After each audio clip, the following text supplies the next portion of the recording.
하나님 아버지 감사합니다. 이 시간 하나님 믿는 우리 성도님들 이 자리에 불러주시고 또한 하나님 예배할 수 있는 건강과 하나님 축복 허락해 주심을 감사합니다. 이 시간 하나님의 말씀이 2000년 전에 선포되었던 이 말씀이 이 시간 우리의 심령 가운데 떨어지길 원합니다. 하나님 그 말씀이 능력이 있어서 역사하시고 우리의 심령을 변화시켜 주시고 우리 안에 천국의 소망을 이 시간 확인하며 하나님 살아계심을 저희가 더욱더 믿고 나갈 수 있는 복된 시간 되게 하여 주시옵소서. 주님, 저희는 자격이 없는 자들입니다. 하나님, 저희는 주님 앞에 자랑할 것이 없는 자들입니다. 오직 우리 주 예수 그리스도의 보혈만은 의지하여 그분의 공로에 의지하여 저희들 이 자리에 나왔사오니 이 시간 주님의 십자가를 바라보고 붙드는 시간 되게 해주시고 성령님 우리 안에서 역사해 주셔서 하나님 악한 마음들을 제하여 주시고 주님의 선하심과 인자하심을 저희가 사모하며 닮아가는 그런 시간 되게 하여 주시옵소서. 주님 앞에 이 시간도 감사하며 예수님의 이름으로 기도드렸습니다. 아멘. 고태훈 목사님께서 이번 주에 유럽 종교개혁 탐방 가셔서요, 학술 탐방 가셔서 제가 이렇게 여러분께 말씀을 대신 전하게 됐습니다. 이것도 하나님께서 또 예비하신 줄로 믿습니다. 저는 한국의 김천에서 사랑의 집이라는 고아원에서 사역을 하고 있는 김희돈 목사입니다. 고아원에 아이들 매주마다 한 25명, 30명을 데려다 놓고요, 말씀을 전하고 성경 공부 시키는데 참 말을 엄청 안 듣습니다. 근데요, 그 아이들을 함께 생활하면서 하나님 저에게 보여주시는 것이 저의 모습이더라고요. 하나님 앞에 얼마나 제가 불순종하며 지금까지 하나님께서 원하신 뜻대로 살지 못했던 모습들을 보여주시더라고요. 근데 그 아이들이 작년에 이어서 올해 인도에 단기 선교로 갔습니다. 고아 아이들이 인도의 고아원들에 가서 고아들에게 복음을 전하고 왔어요. 작년엔 6명이 갔는데 올해는 15명이 갔습니다. 하나님께서 제가 하는 사역이 사실은 아무 그런 받는 것도 없어요. 아무것도 없습니다. 근데 하나님이 저한테 야고보서 4장 말씀에 진정한 의인은 고아와 과부가 환난 가운데 있을 때 그들을 돕는 것이 진정한 믿음이라는 것을 말씀하시면서 가라고 하셨습니다. 근데 그때가 제가 허리 디스크 수술을 해가지고 작년에 이제 병원에서 퇴원한 지 얼마 안 됐을 때인데 주님이 가라는 거예요. 갔어요. 그 후로 계속 가게 됐습니다. 지금까지 가서 사역을 하고 있습니다. 근데 최근에 하나님께서 저에게 거기에 사역은 이제 그만하고 미국으로 가라는 말씀을 주셨습니다. 제가 사실은 기러기 목사로, 기러기 아빠로 지금 거의 4년 가까이 3년 반 이렇게 떨어져 살았습니다. 그러면서 계속 기도한 것이 하나님, 한국입니까? 미국입니까? 아이들을 데리고 와야 됩니까? 제가 가야 됩니까? 하는 거였습니다. 하나님의 응답이 없으셨어요. 계속. 근데 인도 단기 선교 갔다가 오면서 하나님이 제 마음에 분명히 확신을 주셨습니다. 너는 선교를 위해서 미국으로 가라. 그래서 여기에 비행기표를 오는 그 전날 비행기표를 사가지고 왔습니다. 하나님께서 분명히 예비하신 것들이 있고 하나님께서 일하시는 것을 믿기 때문에 믿음으로 왔습니다. 오늘 이 자리에서 말씀을 전하는 것도 복음을 전하는 것인 줄 믿습니다. 제가 한국에 있으면서요, 외국인들을 많이 만납니다. 한국에서는 외국인들 거의 대부분이 원어민들입니다. 영어 강사들이에요. 제가 그분들을 만나면서 질문을 꼭 합니다. 당신들이 한국에서 특이한 것이 뭐가 있냐? 한국에 와서 놀란 부분이 뭐가 있냐? 근데 그 중에 한 미국 영어 강사가 이 말을 하더라고요. 한국에는, 제가 버스에서 만났는데 버스를 타면서, 한국에는 놀리는 땅이 없답니다. 모든 땅에 뭔가를 다 심어놨대요. 그러고 나서 제가 이렇게 창밖을 이렇게 톨게이트로 나가면서 고속도로 주변을 보는데요, 야, 고가도로 밑에 그 땅에도 뭘 심어놨더라고요. 야, 그러면서 야, 정말 한국 사람이 뭔가 심기를 잘하는 민족이구나, 그 깨달았습니다. 그리고 제가 미국에를 와서 보니까 저희 집사람이, 저희 김카리 사모가 저희 집 앞에 이게 키 작은 나무들이 심겨져 있을 때 그걸 뽑아버리고 깻잎을 심어놨더라고요. 야, 그래서 야, 역시 이 민족성이라는 것은 어디 가나. 저희 주변에 6가정이 있습니다. 한국 분들이 6가정이 사는데 그 집마다 제가 옆을 산책하면서 다 봤어요.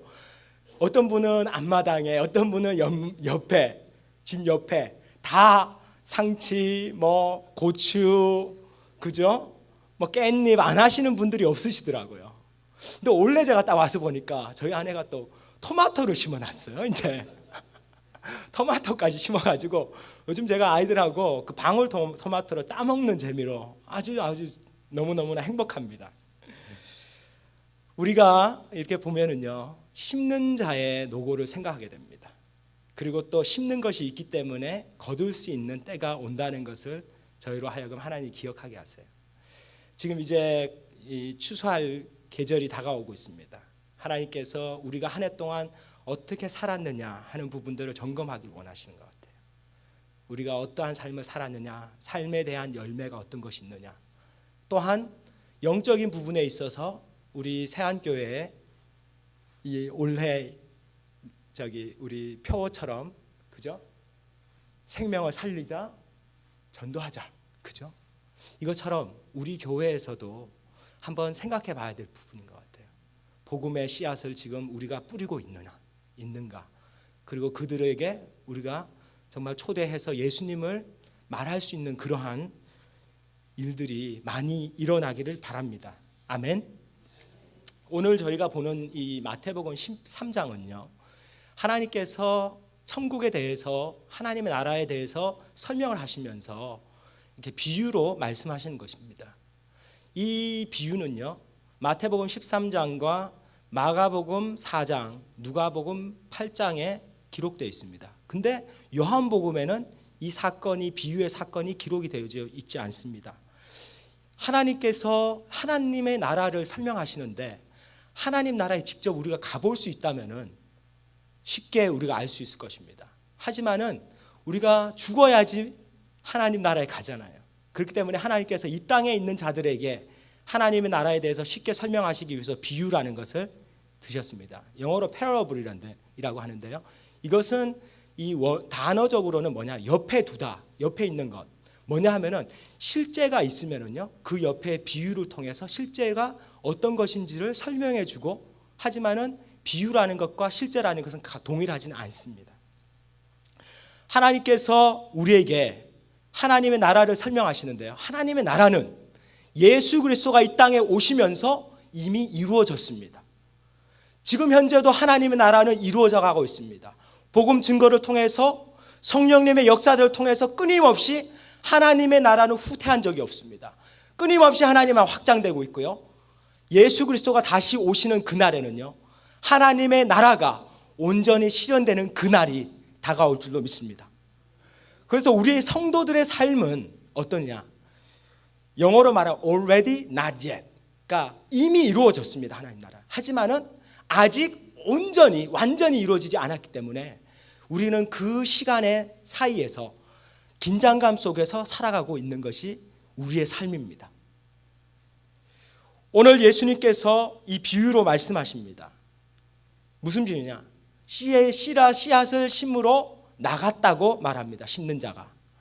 이 씨앗이라는 단어가 구약에서 째레라는 단어입니다. 구약에서 째레라는 단어가 창세기 1장 18절에 씨앗 있는 채소들, 씨앗 있는 과일들 하면서 거기에서부터 나와가지고요, 창세기 15장에 하나님께서 12장과 15장에 하나님께서 아브라함을 부르실 때에 내가 너의 자손들을 축복하겠다, 번성하게 하겠다 하시면서 하신 단어가 째레라는 단어입니다. 이 단어는요, 자손이라는 단어로 번역될 수도 있고 또한 씨앗이라는 단어로 번역될 수 있습니다. 근데 구약에서 그 째레라는 단어가 신약에서 우리가 보는 이 구절 마태복음 13장에서 나옵니다. 씨 뿌리는 자가 밖에 나가서 씨를 뿌린다고 말합니다. 씨를 뿌리는데 첫 번째 뿌려지는 씨앗이 어디에 떨어진다고 말하죠? 길가에 떨어졌다고 말합니다. 저는 그전에는 길가라는 것을 생각할 때 분주함, 그리고 막 딱딱한 그러한 것을 생각했습니다. 근데 이번에 이 본문의 말씀을 제가 연구하면서 보니까 그 포인트는요, 사실은 거기에 있지 않더라고요. 어디에 있느냐 하면은요, 그 씨앗이 떨어졌는데 누가 와서 먹느냐? 씨앗이 땅에서 발아해서 뿌리를 내리기 전에, 싹이 나기 전에 누가 온다고 돼 있죠? 새가 와서 그것을 빼앗아 간다고 말합니다. 저는 이 구절에서 빼앗아 간다는 이 단어가 원어상에서 무슨 뜻이냐 하면은 강탈해 가다라는 뜻입니다. 강탈해 간다. 하나님의 말씀이, 복음의 말씀이 우리의 심령 가운데 떨어지는데 사단이, 이 본문에서는요, 악한 자라고 나옵니다. 악한 자가 그것을 가로채 간다, 강탈해 간다라고 말합니다. 이 같은 단어의 용례가 요한복음 10장 12절에 어떻게 사용되느냐? 이리가 양을 물고 가고 또 해치느니라라고 말합니다. 이리가 와가지고 양을 물고 가는 것이 강탈이라고 말합니다. 하나님의 말씀은요, 우리 안에 떨어질 때에 그 말씀이 뿌리가 내리고 자라면 뭐가 되느냐? 천국의 나무가 됩니다. 천국의 소망의 나무가 됩니다. 하지만은 이 새가, 악한 자, 사단이 역사하면은요, 하나님의 말씀이 떨어졌는데 그것이 싹 나기 전에 뺏어갑니다. 저는 실제로 이것을 봤습니다. 이러한 비슷한 것을. 알래스카에서 제가 1년 동안 살면서, 알래스카가 여러분 어떤지 아세요? 10월 달부터 해가지고 그 다음 5월 초까지 눈이 옵니다. 그래가지고 이 도로가 1년, 그러니까 그 기간 동안엔 다 얼어져 있어요. 운전을 하더라도 빙판 위에서 운전하는 겁니다. 아이가 맥도날드 앞에서 나오다가 넘어져가지고 프렌치 프라이즈 다 떨어뜨렸어요. 제가 차를 세워놓고 이렇게 보고 있었는데, 근데요, 금방 얼어버립니다. 춥기 때문에. 그 딱딱하게 얼어져 버린 프렌치 프라이즈를 누가 와서 먹느냐? 까마귀들이 독수리만큼 큽니다. 얘네들이 와가지고 그 프렌치 프라이 탁 채가지고 싹 날더니만 어디에 가느냐 하면 가로등 위에 탁 그걸 올려놓습니다. 프렌치 프라이즈를 그 뜨거운 가로등 위에 딱 올려놓고 자기는 내려와가지고 다 기다리고 있습니다.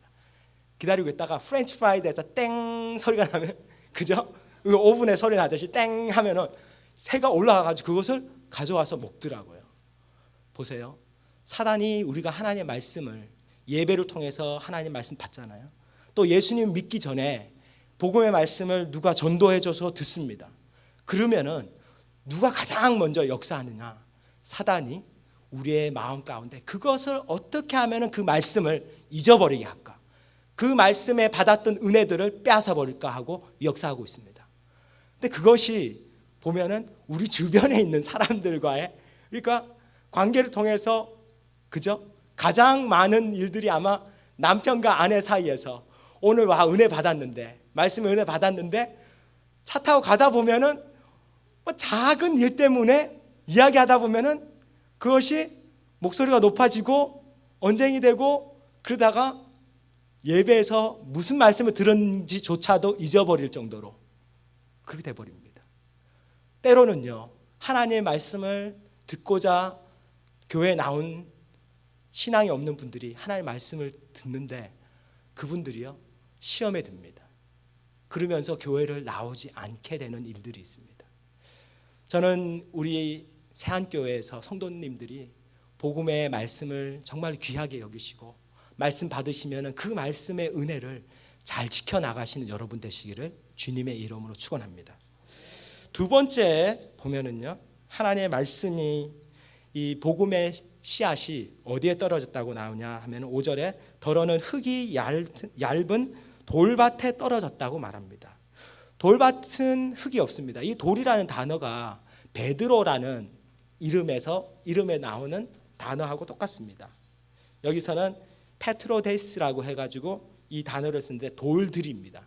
돌들이 많은 밭에 그 씨앗이 떨어졌습니다. 21절에 그것을 설명하는 말씀이 그 속에 뿌리가 없어 잠시 견디다가 말씀으로 말미암아 환난이나 박해가 일어날 때에 곧 넘어지는 자라고 말합니다. 받을 때는 그 말씀을 들을 때는 듣고 즉시 기쁨으로 받았다고 말합니다. 하지만은 뿌리가 없기 때문에 그것이 금방 말라버렸다고 말씀하고 있습니다. 여기에서 제가 보는 단어는요, 이게 환난이나 박해가 일어날 때에 곧 넘어진다는 단어입니다. 넘어진다는 이 단어가 무슨 뜻이냐? 믿음을 잃어버리고 믿음을 포기해 버린다는 단어입니다. 하나님께서 우리 삶 속에서 복음의 말씀을 주십니다. 근데 중요한 것은요, 그 말씀을 한 번 듣고 마는 것이 아닙니다. 하나님 말씀을 듣고 주일날 말씀을 들으시고요, 집에 가셔서 또 그 말씀을 묵상하시고 주중에 매일마다 하나님 말씀을 묵상하셔야지 여러분들의 삶이 뿌리가 하나님의 말씀으로 깊이 박히는 그러한 일들이 일어납니다. 제가 태풍이 일어나고 이러면은 길거리 이렇게 가보면 나무들이 픽픽 썰어져 있더라고요. 근데 그 나무들마다 관찰해 보시면은 한 가지 특징이 있습니다. 뿌리가 깊지 않습니다. 뿌리가 깊지 않은 나무는요, 환난이 올 때, 어려움이 오면은요, 지탱할 수가 없습니다. 여기 성경에서도 이야기하는 것이 우리가 하나님의 말씀을 들을 때 기쁨으로 받을 수가 있어요. 그렇지만은 어려움과 환난을 우리가 통과할 수 있도록 해주시는 것은요, 하나님 말씀에 깊이 뿌리 박혀져 있는 믿음과 하나님 말씀을 믿는, 그죠? 그 인내하는 마음으로 나갈 때에 우리의 어려움들을 통과할 수 있다고 말씀하고 있습니다. 저는 청년부 사역을 하면서 청년들 중에서 이런 사람들이 있었습니다. 예수님 믿으려고 교회 와가지고 열심히 성경 공부도 하고 그랬어요. 근데 예수님 믿으려고 하니까 가정에서 부모님들이 핍박을 합니다. 그리고 집에 안 좋은 일이 생겼습니다. 이 청년의 마음 가운데 갈등이 있더라고요. 왜? 주변 사람들이 다 이렇게 말합니다. 너네 집이 다 불교를 믿는데 너 혼자 예수님 믿으려고 하니까 그런 일들이 일어난다는 겁니다. 그러한 상황에 이 청년이 갈등을 했습니다. 이 청년에게 설명을 했습니다. 하나님께 나오려고 할 때 그 방해하는 세력들이 분명히 있고, 또한 이것이 고비인데 믿음으로 하나님의 말씀 붙들고 한번 헤쳐나가 봐라. 그러면은 하나님께서 분명히 큰 은혜들을 주실 것이라고 설명했습니다. 근데 안타깝게도 그 청년은 그냥 믿음을 포기하고 교회를 나오지 않았습니다. 여러분의 삶은 지금 어떻습니까? 하나님의 말씀에 나의 삶이 전적으로 말씀에 박혀져 있습니까? 그래서 환난이나 박해, 여기서 이 환난이라는 것은요, 이 마지막 때에 올 대환난을 이야기할 때 그 단어이기도 합니다. 대환난에 많은 자들이 잡혀간다고 말하고 있고요, 심지어 순교당하는 자들까지도 있다고 말합니다. 그러한 상황에서도 믿음을 포기하지 않기 위해서는 하나님을 알고 하나님을 신뢰하는 믿음이 없으면 되지 않습니다. 이번에 인도 선교회 가서 제가 가장 놀랐던 것이요, 거기 고아 아이들이 와가지고 VBS를 했습니다. 여러분 성경학교를 했습니다. 그리고 그 아이들에게 복음을 전했습니다. 예수님 영접하고자 하는 아이들이 손을 들었습니다. 그리고 그 아이들 위해서 기도해주고, 그리고 나서 예수 그리스도의 복음을 위해서, 주님을 위해서 헌신하고자 하는 아이들 손 들라라고 했습니다. 그랬는데요, 거기에 있는 아이들의 대부분이 다 손을 드는 거예요. 제가 그래서 야, 너희들, 내가 너희에게 지금 이야기하는 것은 나의 삶을 하나님 앞에 드리는 걸 이야기하는 거고, 생명의 위협이 인도에는 많기 때문에 너네 예수님 믿는다고 죽을 수도 있다 하는데도 이 아이들이 대부분이 손을 내리지 않는 거예요. 야, 제가 이걸 보면서 이 아이들이 평소에 어떻게 살았는지 제가 원장님들에게 물어봤어요. 그랬더니만 이 아이들에게 원장님들이 매일 하시는 것이 이 아이들을 하나님 말씀을 읽어주고, 그 아이들을 위해서 기도해주고, 그 아이들에게 어떻게 하면은 고하지만은 이 세상을 믿음으로 살아갈 수 있도록 아이들을 준비시키려고 한다라는 말을 들었을 때에 그 아이들이 손들고 내리지 않았던 것이 그냥 잘 이해가 되지 않아서 그런 것이 아니고 그 아이들 마음 가운데 정말로 예수 그리스도를 사랑하는 마음이 있었구나 하는 부분들을 제가 깨닫게 되었습니다. 여러분의 삶 속에서도 이러한 믿음이 있길 바랍니다. 하나님께서 우리는 이길 수가 없습니다, 세상을. 하지만은 하나님의 말씀이 우리 심령 가운데 있으면은요, 지혜가 있습니다. 하나님께서 담대함을 주십니다. 하나님께서 분명히 환난과 핍박을 이겨낼 수 있는 그러한 능력을 주실 줄 믿습니다. 이 태양이라는 것은요, 식물에게 있어서는 뿌리가 박혀져 있지만 않으면은 말라 죽는 원인이 됩니다. 하지만은 이 태양이라는 것은요, 그 뜨거운 빛이 뿌리만 잘 식물이 박혀져 있다면은요, 이것만큼 식물이 자라날 수 있는 길도 없습니다.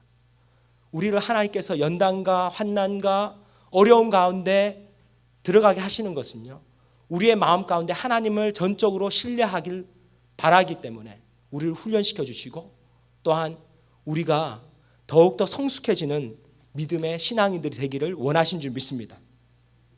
그러한 여러분들 다 되시길 바랍니다. 세 번째는요, 더러 가시떨기 위에 떨어짐에 가시가 자라서 기운을 막았다고 말합니다. 22절에 가시떨기에 떨어졌다는 것은 말씀을 들으나 세상의 염려와 재물의 유혹에 말씀이 막혀 결실하지 못하는 자라고 말합니다.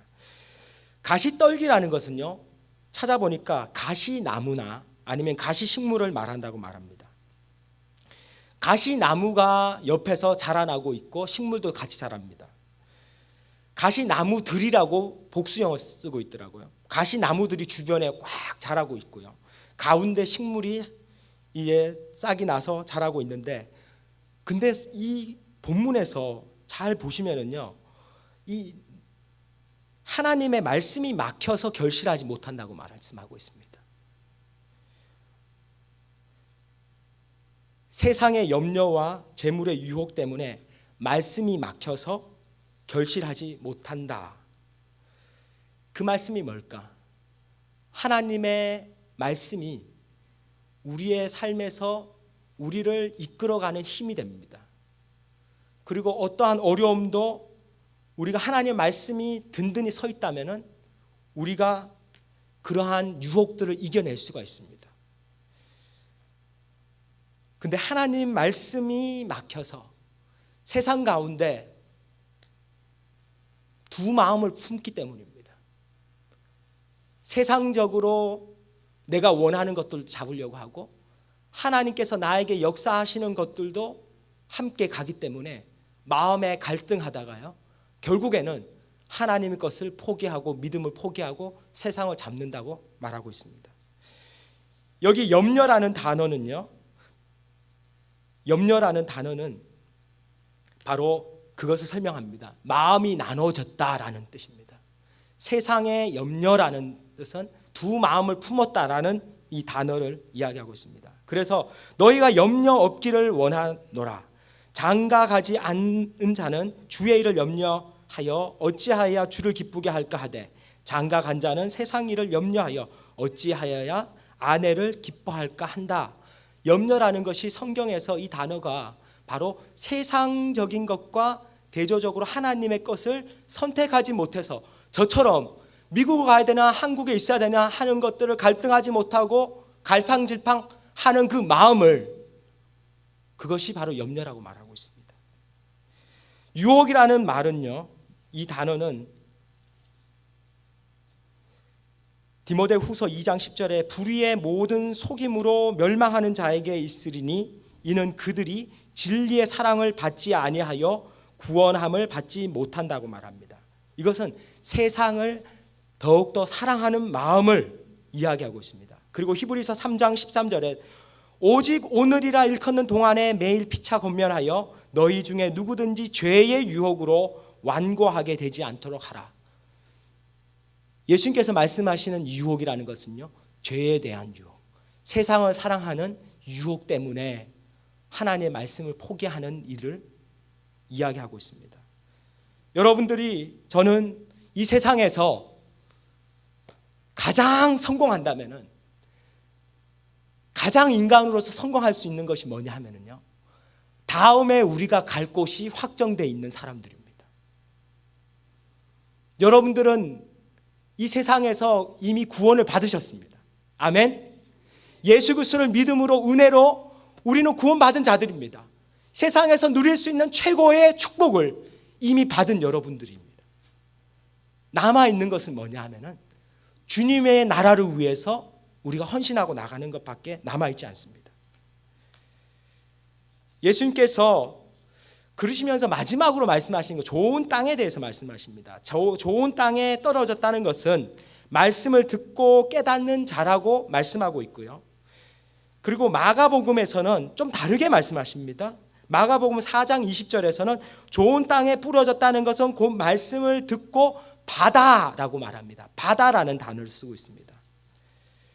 차이점은요, 마태복음 23절에서는 말씀을 이해한다라는 것에 강조를 하고 있고요. 마가복음에서는 바다라는 이 단어가 말씀을 지식적으로 깨달아라, 깨닫는 것을 말씀하고 있고요. 또 누가복음이 가장 잘 설명하고 있습니다. 누가복음 8장 15절 한번 보시겠습니까? 한번 보시겠습니까? 누가복음 8장 15절.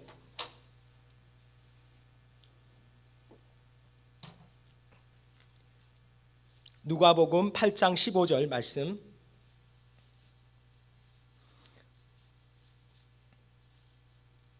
(8장 15절) 좋은 땅에 있다는 것은, 같이 읽겠습니다. 좋은 땅에 있다는 것은 착하고 좋은 마음으로 말씀을 듣고 지키어 인내로 결실하는 자니라.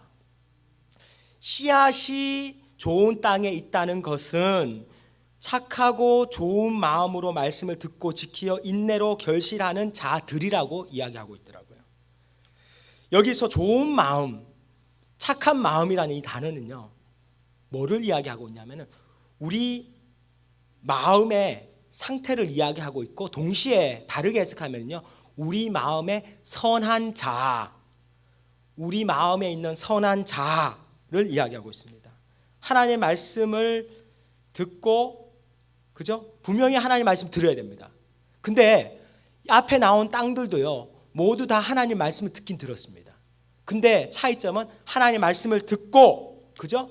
그 말씀을 지키어라고 말하고 있습니다. 지킨다는 것은요, 빼앗기지 않기 위해서 꼭 붙드는 겁니다. 그리고 이것을 나의 것으로 삼는 것입니다.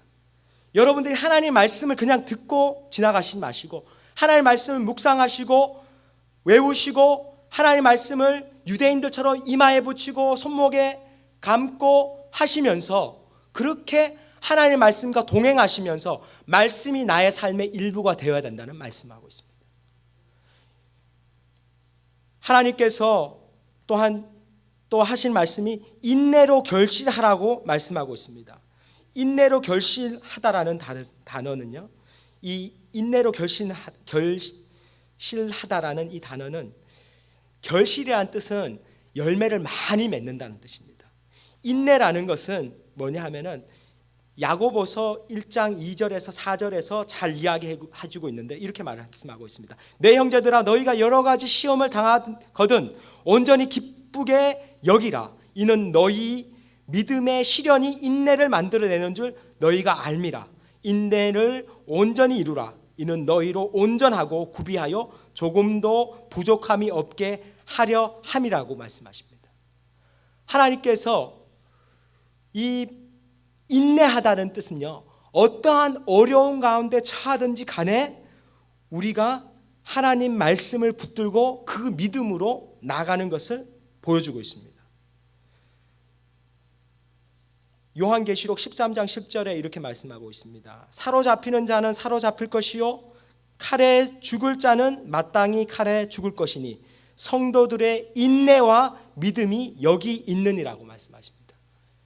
예수님께서 인내하라는 것은요, 어느 수준까지냐, 순교와 박해까지도 너희가 감당하라는 것까지 주님이 말씀하고 있습니다. 예수님께서 우리에게 인내를 보여주셨습니다. 자기의 생명이 닿을 때까지 하나님의 말씀을 포기하지 않으시고 십자가에서 못 박혀 돌아가셨습니다.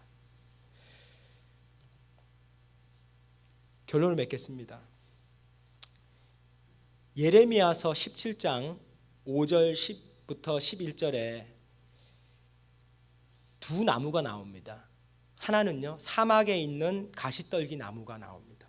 그 나무는 광야의 건조한 곳에 있고, 그리고 사람이 살지 않는 땅에 있어서 가시나무이기 때문에 열매를 맺을 수 없는 나무를 이야기하고 있고요.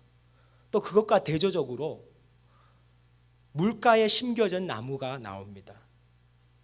뿌리를 강변에 뻗치고 더위가 올지라도 두려워하지 아니하고 그 잎이 청청하며 가무는 해에도 걱정이 없고 결실이 그치지 아니함 같다고 말씀하십니다. 두 나무를 다 대조적으로 보여주고 있습니다. 예레미야서 17장 5절에서부터 11절에. 근데 그 나무의 비결이, 차이점이 뭔지를 딱 이야기하고 있습니다. 7절 말씀에 무릇 여호와를 의지하며 여호와를 의뢰하는 그 사람은 복을 받는다라고 말씀하십니다. 하나님의 말씀에 의지하는 자는 나무, 시냇가에 심겨진 나무와 같이 어떤 환난과 어려움이 온다 할지라도 두려워할 것이 없고 오히려 과실을 많이 맺는다라고 말씀해 주고 있습니다. 저는 여러분들이 시냇가에 심은 나무가 되길 바랍니다. 아멘. 예수님께서, 제가 가지고 있던 가장 큰 질문 중에 하나가 이거였습니다. 예수님께서 왜 요한복음에서는 비유를 말씀하지 않으셨나 했는데, 제가 아는 목사님 한 분이 85세세요 지금. 근데 그 목사님이 저에게 이 말씀을 해주시는 거예요. 아니다, 요한복음 4장에 씨 뿌리는 자가 나온다고 말씀하시는 거예요. 그래서 제가 요한복음 4장 내가 잘 아는데 씨 뿌리는 자 없는데요. 내가, 그 목사님이 저에게 깨달음을 주셨어요. 거기에 잘 보면은 예수님께서 사마리아 여인을 만나는데, 그 사마리아 여인에게 예수님께서 자기 신이 누구인지를 나타내 주시고, 그 여인이 예수님께서 선지자이시고 하나님의 아들이라는 것을 깨달으면서 그 여인이 물동이를 던져놓고 마을로 가서 동네 사람들에게 예수님이 하신 일들을 전함으로 말미암아 동네 사람들이 예수님께 나옵니다. 그리고 그 동네 사람들이 예수님과 대화를 통해서 정말로 예수님이 하나님의 아들이라는 것을 깨닫고 하는 말이, 그 전에는 우리가 당신의 말을 듣고 믿었지만은 이제는 우리가 직접 이분이, 예수님이 하나님의 아들이심을 우리가 직접 보고 듣고 믿게 됐다고 말씀하고 있습니다. 예수님은요, 누구시냐? 씨앗으로 오셨습니다. 다윗의 자손으로 오셨습니다. 그래서 사마리아의 그 척박한 땅에 사마리아 여인과 같이 세상에 소망이 없고 아무것도 의지할 것이 없고 부끄러운 죄악 가운데 살고 있는 이 여인에게 예수님께서는요, 하나님 복음의 씨앗을 던져서 뿌리셨습니다. 이 여인이 돌아가서 그 복음으로 말미암아 기쁨으로 복음을 전하고 많은 사람들을 주님의 열매로 데리고 나오는 것을 보게 됩니다. 우리 새한교회가 하나님 앞에서 여러분들이 정말 하나님의 풍성한 나무로 자라나기를 원합니다. 말씀을 뿌리 깊이 내리시고 하나님이 우리를 성숙하게 해주셔서 하나님께서 원하시는 열매들을 삶에서 많이 맺히시길 바랍니다. 또한 여러분들의 자손이 하나님 앞에서 믿음의 자손들로 자라나서 이 믿음의 유산을 이어받아서 하나님의 복음을 전하는 일들을 감당하는 여러분 자녀들 되길 바랍니다. 또한 우리가 복음을 나누는 역사를 통해서 많은 주변에 있는 사람들이 주님 앞에 나오는 일들이 일어나길 바랍니다. 제가 제 인생에 있어서 큰 변화가 하나 있었습니다. 복이라는 대한 개념이 바뀐 사건입니다. 웨스트민스터에 다니면서 선교학 시간이었습니다. 선교학 시간에 선교사님에 대해서 한 사람 한 사람이 조사를 해가지고 발표를 했습니다. 그 중에서 한부선 선교사님이라는 분에 대해서 2세 전도사님이 발표를 했습니다. 근데 그분의 사역과 그분의 일평생 복음을 위해서, 한국의 복음화를 위해서 그분이 평생을 바치셨다는 사실을 듣고 마음에 너무너무나 감명을 받았습니다. 그리고 나서 제가 그 다음 수업 시간을 기다리면서 복도에 서 있었습니다. 하나님께 기도를 했어요. 하나님, 한부선 선교사님이라는 이분이 정말로 하나님 복음을 위해서 평생을 이렇게 하나님 앞에 헌신하고 했는데, 제가 이분의 묘지에 가서 꽃이라도 들고 가서 이분에게 고맙다는 말을 전하고 싶습니다. 그리고 하나님, 이분의 자손들이 살아있다면 제가 이 자손들에 가서 당신들이 수고하고 헌신해줘서 복음을 뿌려줬기 때문에 지금 내가 이 자리에서 예수님 믿고 신학 공부하러 여기 와 있어서 너무나 감사하다라고 이 말을 해주고 싶었어요. 근데 그 발표의 제일 마지막 부분에 윌로그로브 공동묘지에 이분이 묻혀져 있다는 말을 들었기 때문입니다. 제가 그런 마음으로 복도에 서 있었습니다. 평소에 그냥 인사만 하고 지내던 마크라는 미국 친구가 지나가는 거예요. 제가 마크를 다짜고짜 그냥 붙들었습니다. 마크야, 너 윌로그로브 공동묘지 어디 있는지 아냐? 물었어요. 이 친구가 갑자기 놀라는 거예요. 왜 나보고 지금 갑자기 공동묘지를 묻느냐? 제가 그 친구에게 말했어요. 한부선 브루스 헌트라는 선교사님이 거기에 묻혀져 있다고 그러는데, 나 정말로 그 브루스 헌트를 공동묘지 좀 찾아가서 인사를 드려야 될 것 같다. 그리고 그 자손들이 있다면 내가 고맙다는 말을 해주고 싶어서 그런다. 마크가 저한테 하는 말이요, 뭐라고 말하느냐, 내가 지금 한부선 선교사님 따님 집에서 살고 있다는 거예요. 근데 제가 그 말씀 딱 들으면서 하나님이 우리의 소원을, 정말로 마음의 소원을 알고 계신다 하는 것을 깨닫게 됐어요. 그 학교에 500몇 명의 학생들이 있습니다. 근데 그 중에 딱 한 사람이 한부선 선교사님의 따님 집에 살고 있는 사람이 딱 한 사람이 있어요. 하나님은 그 사람이 누군지를 알고 계셨고 제 마음을 알고 계셔가지고 그 마크를 통해 가지고 한부선 선교사님을, 따님을 만나게 됐어요. 그 따님과 대화를 통해서 저희 가족이 깨달은 것이, 우리가 받았던 복음이 그냥 쉽게 받았습니다. 근데 누군가는 헌신하고 피땀 흘리면서 가족과 생이별하면서 복음을 위해서 자기의 목숨까지 내놨었던 것을 듣게 됐어요. 그리고 그 가족들이 얼마나 복음을 전하는 선교사님 아버지 때문에 어렸을 때 마음의 상처를 받았는 것을 제가 듣게 됐어요. 하나님께서 저희 부부에게 원하셨던 것이 바로 내 백성을 위로하라는 말씀이었어요. 그래서 그 한부선 따님, 그분 따님을 우리가 가서 친구가 되어주었어요. 그러면서 그 따님과 함께 공동묘지에 꽃을 사들고 갔어요. 공동묘지에 딱 갔는데요, 제가 너무너무나 놀랐습니다. 한부선 선교사님 공동묘지에 묘비에 뭐라고 적혀져 있냐면 한국말로 이렇게 되어 있습니다. 오직 예수의 피로. 그 말이 한국말로 새겨져 있습니다. 그리고 영어로도 새겨져 있고, 그 밑에 브루스 헌트 본인의 이름이 적혀져 있더라고요. 야, 죽어서까지도 이분은 복음을 외치고 있구나. 평소에 그분이 가장 좋아했던 찬양이 예수의 피밖에 없네, 나의 죄를 씻기는 예수의 피밖에 없네, 그 찬양을 제일 좋아했답니다. 따님도 그 찬양을 기억하고 불러요. 제가 거기에서 그냥 끝난 게 아니고, 그 따님이 저에게 하는 말이, 자기 아들이 의사였는데 하나님이 최근에 부르셔서 선교사로 헌신하게 됐다는 거예요. 아니, 의사면은 미국 땅에서 얼마든지 잘 먹고 잘 살 수 있을 텐데, 주님이 부르자마자 이 한부선 선교사님의 손자는요, 다 자기의 것들을 내려놓고 자기의 가지고 있던 것들 다 주변 사람들이 나눠주고 팔고 필라델피아에 잠깐 어머님 만나기 위해서 왔었습니다. 제가 그 손자를 만나면서, 스티브를 만나면서 스티브의 삶 속에서 역사하신 하나님을 봤습니다. 저는 그 전까지는 내가 잘 먹고 잘 사는 것이 축복이라고 생각했어요. 내 자손들이 잘 먹고 잘 살면 그 축복이라고 생각했습니다. 근데요, 그건 축복이 아니고 이기적인 마음이었습니다. 정말 진정한 축복은요, 하나님의 뜻대로 우리가 영혼을 살리는 겁니다. 그리고 우리 자손 대대로 하나님을 섬길 수 있고 하나님의 일에 하나님이 우리를 사용해 주신다는 것이 가장 큰 축복이구나. 저는 여러분들이 진정한 축복을 누리시는 우리 새안교회 성도님들 다 되시기를 다시 한번 주님의 이름으로 축원합니다. 아멘. 우리 기도하겠습니다.